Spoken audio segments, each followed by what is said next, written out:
Hey everyone, welcome back to the channel. Today, I'm going to double down on my Palantir analysis from last week. As a few folks have pointed out, I'm just a tech bear, don't know what I'm talking about. The CEO of Palantir stated stock-based compensation is going to normalize and they will be GAAP profitable. So, if you actually looked at my model and understood what was going on, you would see by 2025 they would be pretty close to GAAP profitable. So kind of in line with the CEO's guidance. Now, I will concede, I took a shortcut because I was being lazy and then justified it with an example of how much Google pays its employees in stock-based compensation. So let's rewind real quick. A lot of people decided to point out to me the CEO has promised to bring stock comp to normal levels in 24 months. Here's a quick clip of what the CEO had to say. So then you get to stock-based comp, which is like, okay, so there's two parts of it. Of course, IRI people kind of don't want me to do any kind of forward-looking math, but if you're smart enough to invest in Palantir, you're smart enough to figure out there's essentially there's the how are we comping people, and there will be a normalization that will get us into a range where you would see in a software company within the next 18 months, latest 2 years. But there's essentially, and that's going to take a little time. It is going to happen because it's also very much linked to another question, which is how do you actually run the company so it's profitable someday on a GAAP basis, not stripping out comp, and that is also within eyesight. And those are goals for Palantir because same reason we have no debt, same reason we have $2.3 billion on our balance sheet. This is a company built for bad times. Bad times mean strong finances internally, and that means at some point you have to be GAAP profitable. You can't be GAAP profitable if you're diluting people or correctly. Your stock-based comp is totally is not in conformity with other companies. So you're seeing a normalization. This will change. It will change in the relatively near future. It'll be linked to other things that we believe are important for Palantir. The optimist in me is going to take away that in 18 to 24 months, stock comp will be normalized to get them in a range where you would see a software company. He doesn't really say if they're going to normalize stock comp as a percentage of revenue or as an average amount of comp per employee. So I've actually taken the liberty to go ahead and build my model both ways. Now, the pessimist in me took away nothing. The CEO made a bunch of vague statements and gave zero guidance based on a question from a retail investor. He stated 18 to 24 months to normalize. Is he hoping revenue grows 100% in the current level, then looks normal? Is he hoping they can hire another 2,000 employees and double their headcount in the next 2 years and still have a very high amount of stock comp, but it looks average for the number of employees? I really don't know. He didn't give me any hard guidance. Honestly, it's not very clear. Are the peers they're looking at Snowflake and other recently IPO'd companies with some crazy high levels of stock comp? Hopefully not, but the guidance wasn't much guidance. Anyways, I'm going to be an optimist today. Now, before I jump into my model, let me show you how I figured out industry normalized amounts of stock-based compensation. I've pulled a subset of companies in the tech sector. So we have Snowflake, Shopify, Salesforce, PayPal, Netflix, Meta, Alphabet, Microsoft, and Apple. Across all these companies, we get an average stock comp as a percentage of revenue of roughly 10% and a median of 7%.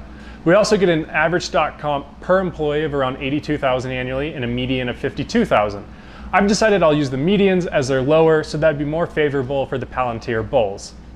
Here's a quick look at the data I pulled together. This is calculated based off each company's latest annual filing, and the number of employees is based off a quick Google search. Sometimes this data is in 10Ks, sometimes it's not. It's not perfect, but as an investor, it's probably the best we're gonna have access to. So after pulling their latest 10K, I take their latest revenue and stock-based comp, which is gonna be reported on their cash flow statement, to then calculate these averages and medians that we'll be using to baseline Palantir. So let's hop back into our original valuation that some folks didn't like. We included roughly $8 billion of stock comp over the next decade.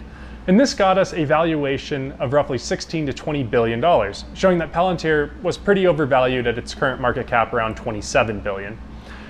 In this first scenario, I used the method of stock comp as a percentage of revenue as our normalization guidance. Now, as the CEO said, it'll take time, so I've had the percent decrease to 15% in 2022 and 10% in 2023 before normalizing to 7%, the median that I calculated. In this scenario, there's roughly $4.7 billion of stock comp issued in the next decade. And with this layered in, we get a valuation between 18 and 22 billion. So they're still overvalued. But a little less so, but still overvalued. But maybe the CEO was saying average stock comp per employee will be better to use. I don't know. So let's go ahead and take a look at that scenario. For this one, we have to make some general assumptions about the number of employees Palantir will have over the next decade. There isn't a perfect way to do this, but I've decided employee growth will be 10% less than revenue growth for the next 3 years, and then 5% less than revenue growth thereafter. This gives us the employee count roughly tripling in the next decade. This is where I expect some of you will try to poke holes in my analysis, and that's fine. If we actually look at average revenue per employee, for the peer set, we see that the average is roughly $2 million of revenue per employee and the median is $1 million. If we look at Palantir by 2031, they have revenue of almost $1 million per employee. So my assumption probably isn't that far off. Now, what about the average? If we did $2 million per employee, they'd have half as many employees. Well, Apple really skews our data set. So if we remove Apple from the data set, the average actually drops down to $1 million of revenue per employee. That seems to be about standard in the tech industry. Okay, fine. We'll trust the employee number, might be directionally correct. What does this tell us about Palantir's valuation? Well, in the next decade, they'll have roughly $4.4 billion of stock-based compensation, slightly less than the previous scenario. And this is based off quick drop-offs over the next 2 years while they normalize to industry medians. And with these assumptions, we get a valuation between 19 and 23 billion. As you may have guessed it, they're still overvalued. So I reached the exact same conclusion as I did in my first video, but this time I did a bit more analysis, which resulted in about a $2 to $3 billion higher valuation, but we can still reasonably conclude, based on management's guidance, that they are still overvalued. Now, the last argument I expect someone to make is, once it's normalized, we shouldn't be including stock-based compensation in our valuation. We should be backing it out like DNA. The sad reality is, even at industry norms, they're issuing almost $4.5 billion of stock-based compensation in the next decade. At current levels, that's 15% of their market cap. This is a lot of stock-based comp, no matter how you look at it. And that will impact the valuation down the road. So it does make more sense to include it than to exclude it. So, as I said the first time, for Palantir to become a buy or hold, they either need to grow revenue faster than they've guided, improve margins significantly, and if they can't do those, they need to have the best sales force out there. They need to drive levels of revenue per employee that some of the most profitable tech companies in the world can't even do. And what they've shown us so far is that probably is not going to be the case. If we remember, they grew US revenue 100 million after adding 80 sales reps to their commercial business. That's slightly better than $1 million per employee, but they're also still going after the big fish in the sea. Once you need that incremental billion of revenue 7 years from now, you're not going to have so many big fish to go after, and the revenue per contract is going to be much lower, and it won't be as efficient. So they will normalize to those industry norms, I would expect. So once they do these things, though, I will give it a buy. Until then, I'd recommend for those of you that think Palantir can do no wrong to take another look at their actual financials and do some due diligence.